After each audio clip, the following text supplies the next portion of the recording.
Super Saravana ஸ்டோர்ஸ்ல December 16 இருந்து ஜனவரி 15 வரைக்கும் ஒவ்வொரு பிரான்ச்லயும் ஒரு கஸ்டமருக்கு ₹1,00,000 மதிப்புள்ள தங்க நகை பண்டிகை பரிசு. சொந்த வீடு வாங்க ஸ்டெப் ஸ்டோனுக்கு வாங்க. Step stone. நீ ஆப்புன்னு சொல்லப்போ அது ஆப்பில் கொண்டே முடிஞ்சிருங்கிறத இன்னும் யாரும் யோசிக்கல. ஆமாம், பெண்ணும் இருக்காங்க ஆணும் இருக்காங்க. ஆண் வந்து பெண்ணுக்கு இதாகவும் பெண்ணுக்கு ஆணாகவும் இந்த மாதிரி இருக்கிறாங்க. இந்த மாதிரி ஆப் வர்றப்போ அவங்களுக்கு அது ரொம்ப ஈஸியாகவும் இருக்குது. 1000, 200, அதாவது ஒவ்வொரு செக்டருக்கும். ஆமாம் ஆமாம், அதுக்கெல்லாம் இருக்கத்தில் ஒரு பொண்ணு நடந்தாங்க இல்லையா, அந்த 4 பேர் கூட்டுப்பாலியல் பண்ணது. இப்போ இதெல்லாமே வந்து ஆப்னால நடந்த ஒரு விஷயம்தான். ஆப்னால? எஸ். அது தற்செயலாம் நடக்கலையா? அப்போ இல்லை. என்ன மேடம் சொல்றீங்க? புதுசாக சொல்றீங்க, குண்டை தூக்கி போடுறீங்க நீங்கள். இல்லை, அந்த பொண்ணு வந்து தன்னோட தங்கச்சியோட ஃப்ரெண்ட். அந்த பையன் 5000 ஒரு பொருள் கேட்குதா, உங்கள் சம்பளம் 15,000 நீங்கள் என்ன பண்ணுவீங்க? ரொம்ப கஷ்டம். அப்படி வாங்கி தரலைன்னா நீங்கள் வந்து வேஸ்ட் செல்லா காசு, வேஸ்ட் பண்ணுவோம். அப்படியே ஆயிடுது. எஸ். இப்போ சாட்டிஸ்ஃபைட் நீங்கள் என்ன நினைக்கிறீங்க? உடல் உறவு வந்து அது வந்து ரொம்ப அது மட்டும் காமனாக போயிடுச்சு. இல்லை, காமனாக போயிடுச்சு, அதை நம்ம தள்ளி வச்சிடலாம். உங்களுக்கு வந்து நீங்கள் வந்து அதான் நீங்கள் தேவைகளை பூர்த்தி பண்ணாத ஒரு நபராக இருந்தீங்கன்னா நீங்கள் எனக்கு தேவையில்லை. அது பொருளாக இருந்தாலும் சரி, பொருளாதாரமாக இருந்தாலும் சரி, எதாக இருந்தாலும் சரி, என் தேவைகளை பூர்த்தி பண்ணாத நீங்கள் ஒரு பர்சனாக இருந்தால் நீங்கள் எனக்கு தேவையில்லைங்கிற முடிவில் ஆணும் பெண்ணும் இன்னைக்கு சமமாக தான் இருக்காங்க. இதில் வந்து ஒரு % பெண்களை எடுத்துக்கலாம். ஏன்னா இவன்லாம் என்ன ஆள், என்ன நம்மளுக்கு வாங்கி தரான் அப்படிங்கிறப்ப இன்னொருத்தன் அதுக்கான ரெடியாக இருந்தானா அவன் கூட நான் டைப் ஆகிக்கிறேன், அவ்வளோதான். அந்த மாதிரி அஃபேர் வந்து போகிறவங்க வந்து அது வந்து பாசத்துக்கு போகிறாங்கன்னா, ஆனால் எனக்கு பாசமே இல்லை தங்கம். இல்லை, காமம் தான். வித்தின் செகண்ட் தான் எல்லாருக்கும். எங்கேயுமே பாசம் கிடையாது. நீங்கள் இத்தனையும் பண்ணி கடைசியில் சின்ன பண்ணமாக்கி ஒரு எதிரியை ஒரு பெரிய ஒரு போர்க்களத்தில் பார்க்குற ஒரு பர்சன் மாதிரி வச்சுக்குவாங்க. இதுதான் இங்கே நடக்கிற டிவோர்ஸ். சரி, ஓகே மேடம். நம்ம ஏற்கனவே அந்த பாலியல் பற்றி பேசிகிட்டு இருந்தோம். இறுதியாக அந்த ஒரு கேள்வி, இதில் வந்து வயதானவர்கள் அதிகமாக அதில் வந்து இன்ட்ரெஸ்ட் காட்டுறாங்கன்னு நீங்கள் சொல்லிட்டீங்க. ஒரு வயதானவருக்கு நான் ஒரு எக்ஸாம்பிளுக்கு சொல்கிறேன். ஒரு 60 வயசுன்னு இருக்கட்டுமே, அந்த வயசானவருக்கு ஒரு 18 வயசு பொண்ணு கூட ஒரு உடல் ஒரு வச்சுக்கு எப்படி மேடம் இன்ட்ரெஸ்ட் வரும்? சார், அவங்க வந்து அதான் சொல்லலை, அவங்களுக்கு வீட்டில் கிடைக்காத ஒரு விஷயத்த வெளியில் தேடுறாங்க. வெளியில் தேடுறப்ப வந்து இது ஈஸி வேவாக அவங்களுக்கு ஒரு அமைப்பு அமைஞ்சிருச்சு. இன்னொரு விஷயம், நீங்கள் வந்து இந்த வெறும் ஆப்பை மட்டுமே சொல்கிறீங்க, லைவ்லேயே நிறைய அருவருப்பான விஷயங்கள் நடந்துட்டு தான் இருக்குது. குழந்தைங்களை சீன்றதா இருக்கட்டும், இந்த நீங்கள் கணக்கெடுப்பில் பார்த்தீங்கன்னா வயதானவர்கள் தான் அதிகமாக இருப்பாங்க.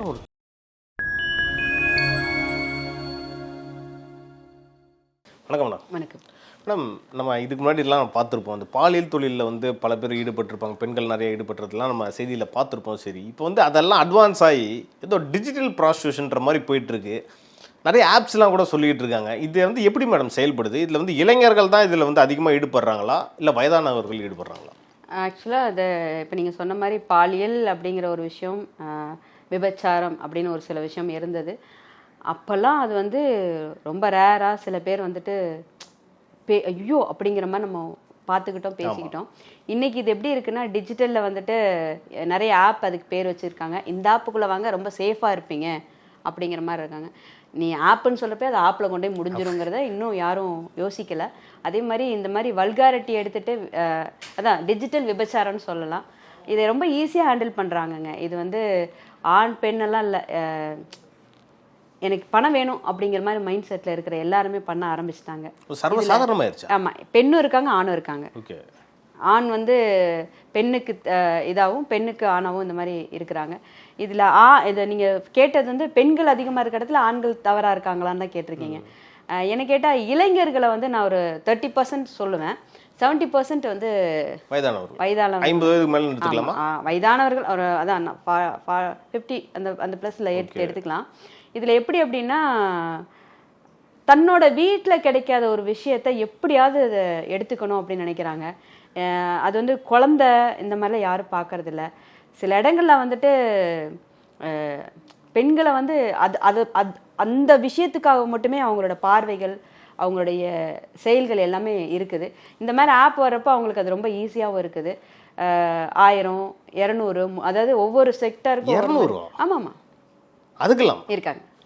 200 கொடுத்தீங்கன்னா ஒரு செக்டர் இந்த மாதிரி ஒரு விஷயம், 500 கொடுத்தா இந்த மாதிரி கேட்டகரி. ஆமாம் ஆமாம், அது ஒரு 2000 கொடுத்தா இந்த மாதிரி அப்படிங்கிற மாதிரிலாம் இருக்காங்க. அதில் நிறைய உங்களுக்கு சொல்லணும்னா சினிமா ஆக்டர்ஸ் கூட அதில் ஆமாம் இருக்கிறாங்க.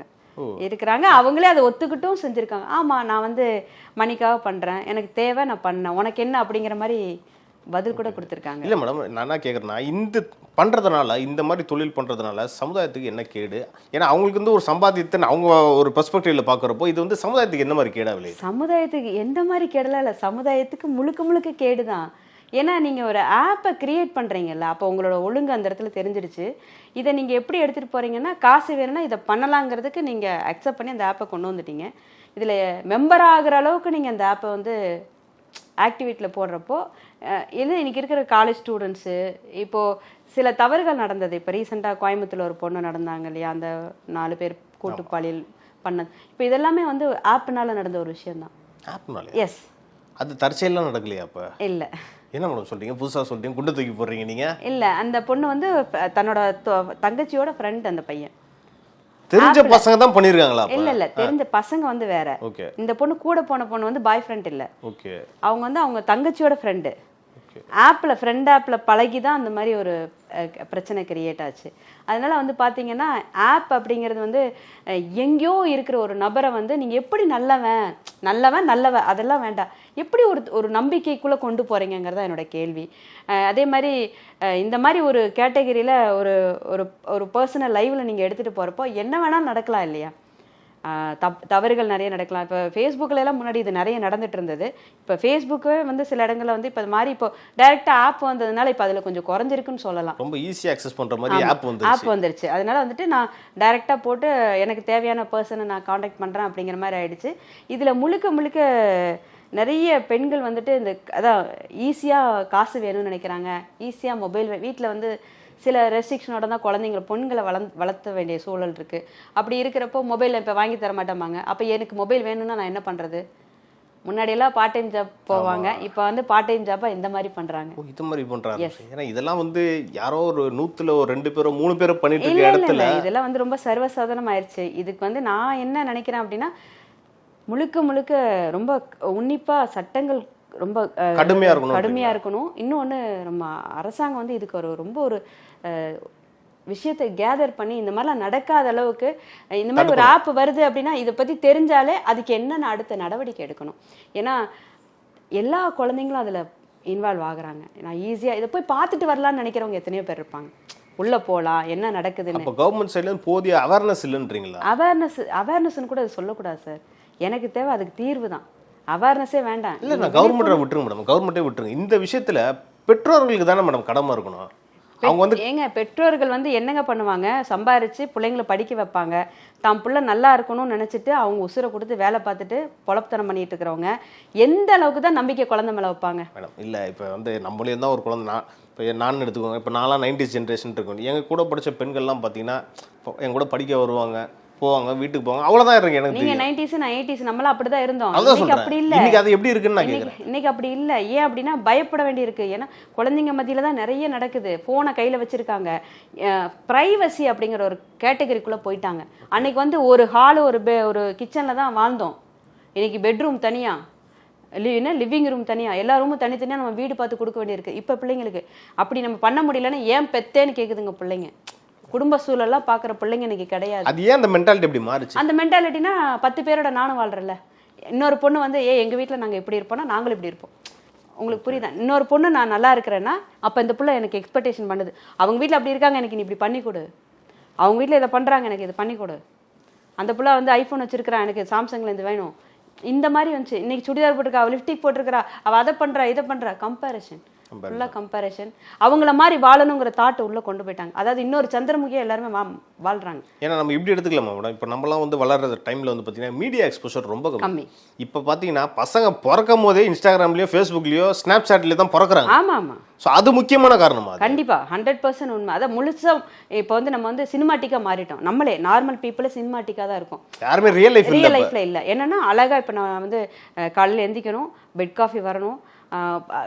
பையன் நினைக்கிறது அப்படிதான் நினைக்கிறான், பொண்ணு நினைக்கிறது எந்திரிச்ச உடனே டீசெண்டாக எந்திரிக்கணும், ட்ரெஸ் போடணும். அதாவது ட்ரெஸ் போடுறதுக்கு முன்னாடி பல்லு விளக்கணும், பாத்ரூம் போகணும், குளிக்கணும். அந்த மைண்ட் செட்டில் ட்ரெஸ் போடணும். அந்த கட்டிங், அதாவது எடிட்டிங் எல்லாம் மறந்துடுறாங்க. எடிட்டிங் எல்லாம் மறந்துட்டு சீனை மட்டும் கிரியேட் பண்றாங்க. ஆனா எடிட்டிங் லைஃப்ங்கிறது தெரிய மாட்டேங்குது. எடிட்டிங்ல எவ்வளவு பிரச்சனை இருக்குன்னு எடிட் பண்றதுக்கு தான் தெரியும். அதுதான் வாழ்க்கைங்கிறது ரியல் லைஃப்ல இருக்கிற யாருக்குமே தெரிய மாட்டேங்குது. அவங்கள வந்து சினிமா லைஃபாக தான் வாழ்ந்துட்டு இருக்காங்க. இப்போ இந்த பிள்ளைங்க அதுல ரொம்ப இன்வால்வ் ஆயிட்டாங்க. நீட்டாக ட்ரெஸ் பண்ணணும், வெளியில் போகணும், எல்லாமே ஈஸி வே. இப்போ நீங்கள் கூட ஒரு பாய் ஃப்ரெண்டோ ஹஸ்பண்டோ போனீங்கன்னா எனக்கு இது வேணும்னா அதுக்கு வாங்கி கொடுத்துடணும். அதுக்கு நீங்கள் எவ்வளோ உழைக்கணும், எவ்வளோ எஃபோர்ட் பண்ணணும், அதுக்கான வேல்யூ என்ன, அந்த சம்பளத்தோட பேமெண்ட் என்ன. ஒரு 5000 ஒரு பொருள் கேட்குதுன்னா உங்கள் சம்பளம் 15000 நீங்கள் என்ன பண்ணுவீங்க? ரொம்ப கஷ்டம். அப்படி வாங்கி தரலைன்னா நீங்கள் வந்து செல்லா காசு வேஸ்ட் ஃபுல்லோ. ஓ அப்படியே ஆயிடுது. எஸ். அப்போ நீங்கள் வந்து அந்த இப்போ சினிமாட்டிக்கான வாழ்க்கைக்கு நீங்கள் என்ன பண்ணணும்? ஓடணும், அடாப்ட் பண்ணணும். நீங்கள் அதுக்கு மேலே அப்போ சம்பாதிக்கணும்னா வேறு ஏதாவது திருட்டுத்தனம் தான் பண்ணணும், இல்லை வேறு மாதிரி வேலை பார்க்கணும். புரியுதா? ரெகுலர் லைஃப் எப்படி வாழ முடியும்? 15000 நீங்கள் வாழணும்னா எப்படி? வருஷத்துக்கு ஒரு படம் தான் பார்க்க முடியும், மாத வாடகை கொடுக்கணும், சாப்பிடணும், இத்தனை விஷயம் இருக்குது. இதெல்லாம் தாண்டி நம்ம வந்து போனோம் அப்படின்னா சினிமாட்டிக் வாழ்க்கைக்குள்ளே போனால் தான் இதெல்லாம் பண்ண முடியும். நார்மல் லைஃப்பில் பண்ண முடியாது. ஸோ இந்த ஒரு கேள்வியும் வருது மேடம். இப்போ வந்து பார்த்தீங்கன்னா இப்போ 90s கிட்ஸ்னே எடுத்துக்கோங்க. அவங்களுக்கு வந்து ஒரு 2K பொண்ணு வந்து கல்யாணம் பண்ணி வைக்கிறாங்க. அவங்களோட மென்டாலிட்டி வேறு, இந்த பையனோட மென்டாலிட்டி வேறையாக இருக்கும். இதனாலே வந்து பல டைவர்ஸ் கேஸ் வரதா சொல்கிறாங்களே மேடம், இது உண்மையா? இது எப்படி நடக்குது? இது உண்மை. ஏன்னா இப்போ அதான் சொல்லிட்டல, நீங்கள் வந்து 90s கிட்டு அப்படிங்கிறப்போ உங்களோட நினப்பு தன்மையில் அப்போ இருக்கும்.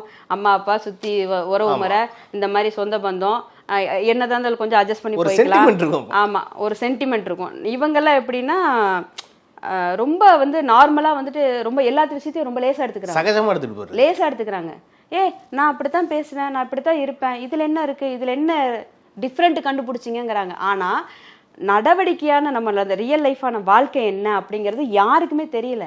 எதுக்கு எடுத்தாலும் ஒரு கேள்வி நம்மக்கிட்ட கேட்குறாங்க, குதர்க்கமாக கேட்குறாங்க. நம்மளுக்கு வந்து புரியாத புதிராக இருக்குது. நம்ம அம்மா அப்பாட்ட பேச மாட்டோம் ஃபர்ஸ்ட், அது தெரியுமா உங்களுக்கு? பேச மாட்டோம், மேக்ஸிமம் பேச மாட்டோம். ஏதாவது கேட்டால் பதில் சொல்லுவோம். வாதம் பண்ணுற விஷயமெல்லாம் அங்கே நடக்காது. இந்த ட்ரெஸ் தான், இதுதான் சாப்பாடுனா சாப்பிட்டு கிளம்பிடுவோம். காலையில் எந்திரிச்ச உடனே இப்போ இருக்கிற பிள்ளைங்க எனக்கு இது செஞ்சு வை, இது வேணும் அப்படிங்கிற அளவுக்கு அடாப்ட்னா வேற வழி இல்லாமல் பேரண்ட்ஸ் வந்து அவங்களுக்கு வந்து இம்பார்ட்டன்ட். ஏன்னா தான் பிள்ளைங்கிறப்ப ரெஸ்பான்சிபிலிட்டி கண்டிப்பாக இருக்கும். அதில் கொண்டு வரப்போ என்ன ஆகுதுன்னா இவங்க வந்து அதை வந்து அட்வான்டேஜை எடுத்துக்கிட்டு ரொம்ப அதிகமான கேள்விகளையும் ரொம்ப அதிகமான விஷயங்களையும் பேரண்ட்ஸ் கிட்ட வந்துட்டு புஷ் பண்ணுறாங்க. அப்போ இது வந்து அவன் கணவன்கிட்ட இது வந்து நம்ம சாட்டிஸ்ஃபை ஆகலைன்றதுனால தான் அஃபேருக்கு போகிறாங்களா? கண்டிப்பாக சாட்டிஸ்ஃபை ஆகலை. அஃபேர் அப்படிங்கிறது 2 விஷயமா எடுத்துக்கலாம் சாமி. இது வந்து எப்படின்னா நீங்கள் அஃபேர் அப்படிங்கிறது முழுக்க வந்து லவ்லால கிடையவே கிடையாது. புரிஞ்சுக்கோங்க. லவ் சாட்டிஸ்ஃபைடு வந்துட்டு இப்போ சாட்டிஸ்ஃபைடு நீங்கள் என்ன நினைக்கிறீங்க? உடல் உறவு வந்து அது வந்து ரொம்ப காமனாக போயிடுச்சு, இல்லை காமனாக போயிடுச்சு, அதை நம்ம தள்ளி வச்சிடலாம். உங்களுக்கு வந்து நீங்கள் வந்து அதான் நீங்கள் தேவைகளை பூர்த்தி பண்ணாத ஒரு நபராக இருந்தீங்கன்னா நீங்கள் எனக்கு தேவையில்லை. அது பொருளாக இருந்தாலும் சரி, பொருளாதாரமாக இருந்தாலும் சரி, எதாக இருந்தாலும் சரி, என் தேவைகளை பூர்த்தி பண்ணாத நீங்கள் ஒரு பர்சனாக இருந்தால் நீங்கள் எனக்கு தேவையில்லைங்கிற முடிவில் ஆணும் பெண்ணும் இன்னைக்கு சமமாக தான் இருக்காங்க. இதில் வந்து ஒரு % பெண்களை எடுத்துக்கலாம். ஏன்னா இவன்லாம் என்ன ஆள், என்ன நம்மளுக்கு வாங்கி தரான் அப்படிங்கிறப்ப இன்னொருத்தன் அதுக்கான ரெடியாக இருந்தானா அவங்க கூட நான் டைப் ஆகிக்கிறேன், அவ்வளோதான். அது வந்து கல்யாணம் நம்ம இப்போ நான் ஏன் சொன்னால் இதுக்கு முன்னாடி இருக்கவங்க கல்யாணம் ஆனால் கூட பல்ல கடிச்சிட்டாச்சும் எப்படியா வாழணும்னு நினைப்பாங்க. அந்த எண்ணம் இன்னைக்கு சுத்தமாக இல்லையா ஆணுக்கும் பெண்ணுக்கும்? இல்லை, இப்போ ஆணுமே அப்படி தான் இருக்காங்க, பெண்ணும் அப்படி தான் இருக்காங்க. ஏன் அப்படின்னா அவங்களுக்கு இப்போ நான் வந்து ரொம்ப எல்லா விஷயத்துலையும் நான் அப்படிங்கிற சுயநலத்தை கொண்டு வந்துட்டோம். நாங்கிற சுயநலத்தை கொண்டு வந்துட்டோம். எதுக்குன்னா நான் இப்படித்தான், எனக்கு நான் வந்து இந்த மாதிரி தான் இருப்பேன், நீ அதில் அட்ஜஸ்ட் பண்ணி இருந்தா இருங்க. அப்போ ஆப்போசிட் பர்சன் அப்படி தான் இருப்பாங்க. அப்போ 2 பேருக்கு அந்த இடத்துல முட்டிக்கிறப்ப என்ன ஆகுதுன்னா வேண்டாம், நீ யாரு நானா இருக்கேன், ஈஸியாக முடிச்சுக்கிறாங்க. மேடம் இந்த அஃபேர்னு வரப்போ ஆண்கள் அதிகமாக இருக்காங்களா பெண்கள் அதிகமாக இருக்காங்களா? அஃபேர் போகிற விஷயத்தில் ஆண்கள் அதிகமாக பெண்கள் அதிகமானு பார்த்தா நான் ஈக்குவல் சொல்லுவேன். ஏன் அப்படின்னா நான் ஒரு பெண்ணாக இருந்து அஃபேர் போகிறப்போ ஒரு மென்னுக்கிட்ட தான் போகிறேன். அப்போ அந்த மென்னு அந்த பக்கம் எனக்கு ஈக்குவல் தானே, கரெக்டாக இல்லையா? இல்லை ஒரு சைடு வந்து பெண் ஒரு ஆணாக இருந்துட்டு எனக்கு இதுவுமே வேணாம், அந்த வாழ்க்கையே வேணாம், நான் அந்த கல்யாண வாழ்க்கையை நான் வெறுக்கிறேன்னு சொல்லிட்டு போகிறவங்களாம் இருப்பாங்களே, நான் அந்த மாதிரி கேட்குறேன். அந்த மாதிரி அஃபேர் வந்து போகிறவங்க வந்து அது வந்து பாசத்துக்கு போகிறாங்கன்னா, ஆனால் எனக்கு பாசமே இல்லை தங்கம், காமம் மட்டும் தான் இருக்கு. இல்லை காமம் தான், வித்தின் செகண்ட் தான் எல்லாருக்கும், எங்கேயுமே பாசம் கிடையாது. நீங்கள் நாளைக்கு அந்த பையனும் பொண்ணும் போர் அடிச்சிட்டா அவ்வளோதான், அடுத்தது வேற. நீங்கள் என்ன இப்போ எந்த காலத்தில் இருக்கீங்க? நிஜமாவே நீங்கள் 90 கிட்ஸ் தான் நான் நம்புகிறேன் இப்போ. ஏன்னா நீங்கள் உலகம் தாண்டலையோ நினைக்கிறேன். இன்னைக்கு ஒரு வாரம் இவங்க கூட இருக்கேன், எனக்கு பிடிக்கல, போர் அடிச்சதுன்னா இன்னொருத்தர் கூட போகிற அளவுக்கு ரெடி ஆகிட்டாங்க. வெஸ்டர்ன் கண்ட்ரீஸில் கூட இந்த மாதிரி வந்து வெஸ்டர்ன் கண்ட்ரீஸ்லாம் நீங்கள் வந்து ஆக்சுவலாக வந்து அவங்க வந்து எவ்வளோ ஜென்யூன் பர்சனுங்கிறத யாருமே ஃபாலோ பண்ணுறதில்ல. அவங்க சாட்டர்டே பார்ட்டி எதுக்கு பண்ணுறாங்கங்கிறதையும் அதாவது அவங்களுக்கு தெரியாது இந்த இங்கே இருக்கிற நாலேஜ் பர்சன்ஸ்க்கு. அதே மாதிரி அவங்களுடைய ஆக்டிவிட்டீஸ், டிவோர்ஸ் கேஸ் அங்கே எப்படி நடக்குது, எந்த மாதிரி அவங்க மெச்சூர்டாக நடந்துக்கிறாங்கன்னு தெரியாது. இவங்களை பொறுத்த வரைக்கும் அவங்க அறகுறை ஆடையவும் இந்த சாட்டர்டே பார்ட்டியை மட்டும்தான் இங்கே வந்து கல்ச்சர் எடுத்துகிட்டு வந்திருக்காங்க, பப்பா கொண்டு வந்திருக்காங்க. ஆனால் அது இல்லை அவங்க வாழ்க்கை. வெரி வெரி ஜென்யூன் பர்சன்ஸ் அவங்க. ஒரு டிவோர்ஸ் கேஸ் நடக்குதுன்னா குழந்தைங்கள ஃபஸ்ட்டு கூப்பிட்டு வச்சு உட்கார வச்சு பேசுவாங்க. இந்த மாதிரி அம்மாவுக்கும் எனக்கும் மியூச்சுவல் அண்டர்ஸ்டாண்டிங் தேவைப்படுது, சில இதனால் நாங்கள் 2 பேர் போயிடும், உங்களுக்கு அதில் எந்த பாதிப்பும் வராது, நீங்கள் யாரு கூட இருக்கணும்னு விருப்பப்படுறீங்களோ. கோர்ட்டுக்கே போக மாட்டாங்க. கோர்ட்டுக்கு போகிறாங்கன்னா எல்லாம் டிசைட் பண்ணிட்டு போவாங்க, அங்கே ஈஸியாகவே முடியும். அதே மாதிரி அந்த குழந்தைங்க 2 சொல்லும் இந்த மாதிரி இருக்கும் இந்த மாதிரி இருக்கணும். அதே மாதிரி ஜென்யூனாக ஃப்ரைடேனா அவங்கள வீட்டுக்கு இந்த மாதிரி அது மாதிரி பேசாமல் இருக்க மாட்டாங்க, பேசுவாங்க, எல்லாமே பேசுவாங்க. அவங்களுக்குள்ள நடக்காத ஒரே விஷயம் செக்ஸ் மட்டும் இருக்காது. ஓகே, மேக்ஸிமம் அது கூட சில நேரம் நடக்கும், அது தேவைப்பட்டா ஆனாலும் அவங்கவுங்க வேலையை பார்க்க போயிடுவாங்க. இதுக்கு பேர் அவங்க டிவோர்ஸ்னு அழகா பேர் வச்சிருக்காங்க. ஆனா இங்க டிவோர்ஸ்ன்னு பேர் வச்சிட்டா போதும், உங்களை பத்தி முழுசா குறை சொல்றது, நீங்க என்ன பத்தி குறை சொல்றது, அதாவது இது வரைக்கும் நல்லது நடந்தது எதையும் சொல்ல மாட்டாங்க. ஆனா அத்தனையும் அப்ப வஞ்சன்ஸ் உள்ள வச்சுட்டு தான் நீங்க ஹஸ்பண்ட் அண்ட் ஒய்ஃபா வாழ்ந்துருக்கீங்க. அப்ப அத்தனை குறையும் வரும். இது போக எக்ஸ்ட்ரா அந்த வக்கீல் வேற சொல்லுவாங்கல்ல, இப்படி பேசு அப்படி பேசு, அதை வேற கிரியேட் பண்ணிக்குவாங்க. இதெல்லாம் நடந்துட்டு இந்த குழந்தைங்க படுற பாடு இருக்கு பாருங்க, அது அதை விட இருக்கும். இங்க போகவா அங்க போவா, இங்க தரமாட்டேன் அங்க தரமாட்டேன், இதை பண்ண மாட்டேன் அதை பண்ண மாட்டேன், இத்தனையும் பண்ணி கடைசியில சின்ன பண்ணமாக்கி ஒரு எதிரிய ஒரு பெரிய ஒரு போர்க்களத்துல பாக்குற ஒரு பர்சன் மாதிரி வச்சுக்குவாங்க. இதுதான் இங்க நடக்கிற டிவோர்ஸ். இதுக்கு காரணம் வந்து வக்கீலே சொல்லலாம், கிரியேட் பண்ணி நல்லா முடிச்சு விட்டுருவாங்க அவங்க காசுக்காக. அவ்வளவுதான். இந்த விஷயம் வந்து ஈஸியா முடியறவே தான். உனக்கு எனக்கு பிடிக்கலையா, என்ன பிரச்சனை, ஓகே பேசி தீர்க்கிற வரைக்கும் பேசி தீர்க்கலாம். எப்பயுமே ஒரு விஷயம் பேசி தீர்க்க முடியாத அளவுக்கு தான் போவாங்க. ஆனா இன்னைக்கு இருக்கிற கேஸ் எல்லாம் பாத்தீங்கன்னா ஹஸ்பண்ட் அண்ட் ஒய்ஃப் கல்யாணம் பண்ணி, அதாவது மாலை போட்டு, இது ஆல்ரெடி நான் ஒரு டைம் பேசியிருக்கேன், எவ்வளவோ அழகா கல்யாணம் பண்ணியிருப்பாங்க, அவ்வளோ செலவு பண்ணுவாங்க, 2வது நாள் போய் கோர்ட்ல நிக்கிறாங்க. நான் என்ன கேட்கிறேன், இந்த செலவை மிச்சம் பண்றதுக்கு 2 நாளைக்கு முன்னாடி சண்டை போட்டுருக்கலாம். ஒரு வருஷத்துக்கு முன்னாடி கூட திருப்பூர்னு நினைக்கிறேன், ஒரு பொண்ணு கூட சூசைட் பண்ணி செத்து போச்சு. இப்போ 6 மாசம் ஆச்சு. இல்ல நான் சொல்றது ஒரு வருஷத்துக்கு முன்னாடி ஒருத்தர் நல்லா செலவு பண்ணி கல்யாணம் பண்ணி வச்சிருக்காங்க, வீட்டுல வந்து குடும்பம் பண்றாங்கன்றதுனால அர்த்தன்யா. எஸ், இப்போ இது ரீசெண்டா தான் அந்த பொண்ணு வந்து ஆக்சுவலா அவங்க சூசைட் பண்ணிக்கிட்டது அதான் இந்த மாதிரி டவுரி பிரச்சனை அப்படின்னு சொல்லி தான் பண்ணிக்கிட்டாங்க. அவங்க அந்த பொண்ணுகிட்ட எனக்கு 2 விஷயம், அவங்க அம்மா அப்பா வந்துட்டு அழுகுறாங்க, இப்போ ட்ரஸ்ட் வச்சுட்டாங்க அந்த பொண்ணு பேரில், ஓகே எல்லாம் பண்ணுறாங்க. என்னை பொறுத்த வரைக்கும் அந்த பிள்ளை ஃபஸ்ட்டு அவங்க வீட்டில் சொல்லியிருக்கு, இந்த மாதிரி இஷ்யூஸ் இருக்குது என்னை பார்த்துக்கோங்கன்னு. அவங்க அப்பா கௌரவத்துக்காக நீ எல்லாத்தையும் அட்ஜஸ்ட் பண்ணிடுன்னு சொன்னதுனால அந்த பிள்ளை இருதலுக்குள்ளி எறும்பா இங்கே நடக்கிறத சொல்லவும் முடியாமல் அப்பா கிட்ட போனால் இதுக்கான தீர்வும் கிடைக்காம அந்த பிள்ளை சூசைட் பண்ணிக்கிச்சு. 2 பக்கமும் அது அந்த பொண்ணுக்கு தீர்வு முடியல. ஏன்னா அந்த பிள்ளை ஆனா கொஞ்சம் தைரியமான பிள்ளைன்னா வெளியில வந்து பப்ளிஷ் பண்ணிருக்கலாம், அப்பா பேர் கெட்டு போயிருமேன்னு தன்னைத்தானே மாய்த்து. அப்ப வளர்ப்பு சரியில்லைன்னு நம்ம எடுத்துக்கலாமா? வளர்ப்பு சரியில்லைங்கிறது கௌரவத்துக்காக வளர்த்தாங்கன்னு சொல்லணும். வளர்ப்பு சரியில்லைன்னு சொல்றதை விட கௌரவத்துக்காக ஒரு பொண்ணை வளர்த்தாங்க, அது தப்பு தானே. அதான் இப்ப அந்த பொண்ணு என்ன பண்ணிடுச்சு, இப்போ கடைசியில சூசைட். நீ என்ன வளர்த்தாலும் என் வாழ்க்கையை நாசம் பண்ணிட்டேன், நான் போய் சேரேன்னு போய் சேர்ந்துருச்சு. சரி, ஓகே மேடம், நம்ம ஏற்கனவே அந்த பாலியல் பற்றி பேசிகிட்டு இருந்தோம். இறுதியாக அந்த ஒரு கேள்வி, இதில் வந்து வயதானவர்கள் அதிகமாக அதில் வந்து இன்ட்ரெஸ்ட் காட்டுறாங்கன்னு நீங்கள் சொல்கிறீங்க. ஒரு வயதானவருக்கு நான் ஒரு எக்ஸாம்பிளுக்கு சொல்கிறேன், ஒரு 60 வயசுனே இருக்கட்டும், அந்த வயசானவருக்கு ஒரு 18 வயசு பொண்ணு கூட ஒரு உடல் ஒரு வச்சுக்கு எப்படி மேடம் இன்ட்ரெஸ்ட் வரும்? சார், அவங்க வந்து அதான் சொல்லலை, அவங்களுக்கு வீட்டில் கிடைக்காத ஒரு விஷயத்த வெளியில் தேடுறாங்க. வெளியில் தேடுறப்ப வந்து இது ஈஸி வேவாக அவங்களுக்கு ஒரு அமைப்பு அமைஞ்சிருச்சு. இன்னொரு விஷயம், நீங்கள் வந்து இந்த வெறும் ஆப்பை மட்டுமே சொல்கிறீங்க, லைவ்லேயே நிறைய அருவருப்பான விஷயங்கள் நடந்துட்டு தான் இருக்குது. குழந்தைங்களை சீன்றதா இருக்கட்டும், இந்த நீங்கள் கணக்கெடுப்பில் பார்த்தீங்கன்னா வயதானவர்கள் தான் அதிகமாக இருப்பாங்க. ஒரு தந்தை வந்து தன்னோட மகளை தொடுற அந்த மாதிரி கேவலமான விஷயம், அந்த புத்தியெல்லாம் வந்து எப்படி வேலை செய்யுதுன்னா, இந்த அதான் போதை ஒரு விஷயம். இன்னொரு விஷயம், வீட்டில் வந்து அவங்கள வந்து அந்த விஷயத்தில் ஈடுபடாமல் அவங்க வந்து குடும்பம் கோயில் குளம்னு அவங்க போனனால இவருக்கு வந்து அது தேவையாக இருக்கிறப்போ அவருக்கு கண்ணில் கிடைக்கிற பெண்கள் எல்லாமே போதை பொருளாக தெரியுறாங்க. அதுக்கு ஏதாவது ஒரு விஷயத்த பண்ணி, சப்போஸ் ஒரு குழந்தை பக்கத்து வீட்டில் இருக்கு அப்படின்னா அந்த டைம்ல அவருக்கு அதை ஏதாவது பண்ணி தீர்த்துக்கணும் அப்படிங்கிற மாதிரி மனநிலைக்கு இருக்கு. அதெல்லாம் இருக்கதான் செய்யுது. அது எல்லாருக்கும் இருக்கான்னா கண்டிப்பா வயசானவங்கள ஒரு நான் சொல்றது ஒரு 70% நான் அதை வந்து ஆணித்தரமா சொல்லுவேன். அதுல எத்தனை பேர் காயம்பட்டிருக்காங்கன்னு யாரும் வெளியில வந்து சொல்றது இல்லை, அவ்வளவுதான். நிறைய விஷயம் வீட்டுல நடக்குது, ஆனா வெளியில தான் வருதுல அந்த மானத்துக்காக. ஆமா ஆமா, அது என்னதான் மேடம் தீர்வு? ஒரு சொந்த வீட்லயே சொந்த குடும்பத்திலேயே குழந்தைய தொடுறதெல்லாம், அதான் கண்ணியம் கட்டுப்பாடெல்லாம் தாண்டி இன்னைக்கு போதை வந்து இப்போ உள்ள போயிடுச்சுன்னா நான் வந்து நானா இருக்கிறது இல்லை அப்படிங்கிறதெல்லாம் சும்மா பேச்சு தான். உண்மையான ரியாலிட்டி பர்சனே அப்பதான் வெளியில வரான். நான் என்ன நான் வந்து இப்போ நான் வந்து நடிக்கிறேன், நீங்க நடிக்க தான் செய்றீங்க. நான் ஏன்னா என்னோட இந்த பேர் நம்ம இப்படி தான் இருக்கணும், இதான் வாழ்க்கை, அதாவது மற்றவங்க மத்தியில் நம்ம வந்து இப்படி தான் இருக்கணும். ஆனால் நான் எனக்கு உள்ள வந்து ஒரு விஷயத்தை நான் உள்ள இறக்குறப்ப என்ன ஆகுதுன்னா, மொத்த ஒரு பர்சன் வெளியில் வரப்போ அதில் வந்து வல்காரிட்டி இருக்குது, அருவருப்பு இருக்குது, கோபம் இருக்குது, எல்லாத்தையும் மொத்தமாக யாராவது ஒருத்தர் அந்த இடத்துல இருக்கிறப்ப காமிக்கிறாங்க. ஸோ இப்போ இதுக்கு வந்து என்னதான் மேடம் தீர்வு? ஒரு குழந்தைய வந்து இந்த பாலியல் ரீதியான பிரச்சனையிலேருந்து காப்பாற்றுறதுக்கு என்னதான் தீர்வு? சார் இப்போ இதுக்கு வந்து என்ன பண்ணோம் அப்படின்னா, இந்த ஆப்பை வந்து மேக்ஸிமம் நிறைய இடத்துல வந்து இந்த மாதிரி வருதுங்கிறது எல்லாருக்குமே தெரியும். இதை வருதுன்னு தெரிஞ்சும் இதை கண்டுங்கானாமல் ஏன் இருக்குது? இப்போது ஆட்டோமேட்டிக்காக ஓகே இப்போ இதெல்லாம் பண்ணலாம் அப்படின்னு அப்போ நீங்கள் சொல்கிறீங்களா? ஏன் இதை தடை பண்ணலை? எனக்கு என் குழந்தைங்களாம் நாளைக்கு நான் இன்னும் கலாச்சாரத்தோட வளர்க்கலான்னா என்னால் முடியுமான்னா சத்தியமாக முடியாது. ஏன்னா எல்லாரும் அழிஞ்சாச்சு. என்னப்பா அழிஞ்சிருங்கிறீங்க? இன்னும் என்ன இருக்குது? இன்னும் ஒன்றுமே இல்லை. இன்னும் கொஞ்ச நாள் கழித்து ஒரு கரெக்டாக இது வந்து 2026 நீங்களும் நான் இருக்கணும் என்ன தெரியல, நீங்கள் இருந்தீங்கன்னா நான் சொல்கிறேன் கேட்டுக்கோங்க. பாதி பேர் மனநல பாதிக்கப்பட்டு தான் இருப்பாங்க. மனநல பாதிக்கப்பட்டு தான் இருப்பாங்க. ஏன் அப்படின்னா போதைக்கு அடிமையிட்டாங்க.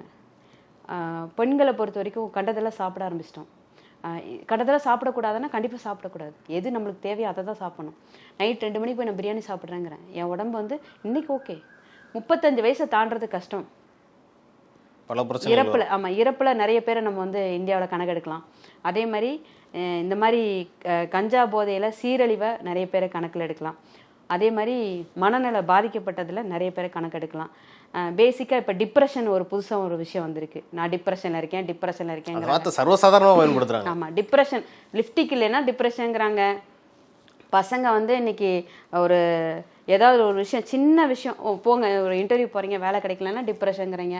உடனே ஒரு வாட்ஸ்அப்பில் ஒரு ஸ்டேட்டஸ் போடுறாங்க தனியாக இருக்கிற மாதிரி. இது வந்து அவங்கள வந்து ஒரு மாயை கிரியேட் பண்ணுறாங்க. அவங்கள வந்து தன்னைத்தானே பைத்தியமாக்கிக்கிறதுக்காக அவங்க கிரியேட் பண்ணுற ஒரு விஷயம். இதெல்லாம் கூடிய விரைவில் கொண்டே அவங்கள வந்து வேற எங்கேயாவது நிறுத்தும். ப்ராப்பரான பர்சன் பார்த்தீங்கன்னா ரொம்ப ஃபில்டர் பண்ணி எடுத்துடலாம். அந்த மாதிரி ஆகிடும் நம்மளோட வருங்கால சந்ததிகள். தெளிவானவங்களாம் இருக்கவே மாட்டாங்க. இப்போ போகிற போக்கு பார்த்தா அந்த மென்டல் ஹாஸ்பிட்டலில் வந்து இனிமேல் நல்ல ஒரு ஃபீஸை பார்த்துடலாம். இப்போ வந்து ஆக்சுவலாக இந்த குழந்தை கருத்தரிப்பு மையம் வந்துருக்கு பார்த்தீங்களா, இப்போ அதிகமாக இருக்குது. இன்னும் கொஞ்ச நாள் கழிச்சு நிஜமாக கணக்கெடுத்து பாருங்க. நான் எழுதி வச்சு இன்னைக்கு சொல்கிறேன். இன்னும் ஒரு 5 years கழிச்சு மனநல மருத்துவம் நிறைய இருக்கும், அதிகமாக இருக்கும். கவுன்சிலிங் சென்டர்ஸ்லாம் அதிகமாக இருக்கும். பொறுத்து இருந்து பார்ப்போம் மேடம். இதே மாதிரி ஒரு 10 வருஷம் கழிச்சு இதே இடத்துல நானும் நீங்களும் எப்படி வளர்ந்துட்டு ஒரு இந்த வீடியோவை பேஸ் பண்ணி நம்ம அப்புறம் பேசலாம் கண்டிப்பாக. நன்றி மேடம். நன்றி, வணக்கம்.